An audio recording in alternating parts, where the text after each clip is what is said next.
Welcome to Burlap Teachers. Enjoy the video. In this video, I will explain how to work the Robinhood app. First, you will need to download the Robinhood app from your device's app store. Next, create an account using your email and a strong password. You must be 18 or older and a legal United States resident. Complete the application with personal details, including your social security number. Finally, link your bank account for easy deposits and withdrawals, which usually takes just a few minutes. Once your account is set up, you can explore the Robinhood interface. The home screen provides an overview of your portfolio's value and daily performance. Utilize the search bar to easily locate various assets, including stocks, exchange-traded funds, and cryptocurrencies. You can view detailed information such as price charts and relevant company news.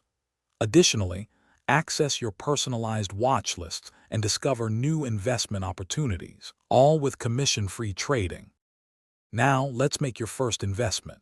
Begin by searching for the specific asset you want to purchase, like a particular stock. Tap the trade button and choose either buy or sell.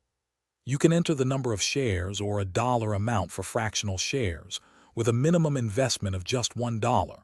Carefully review your order details to ensure accuracy, then simply swipe up to submit your trade in real time during market hours. Finally, managing your investments is straightforward. Continuously monitor your portfolio's performance and track individual asset gains or losses directly from the home screen. You can set up recurring investments to automatically buy assets daily, weekly, bi-weekly, or monthly, which is great for dollar-cost averaging. For more experienced investors, explore advanced features like options trading or margin investing. You can also easily access your account statements and tax documents within the app. Thanks for watching. Consider subscribing if this video helped you.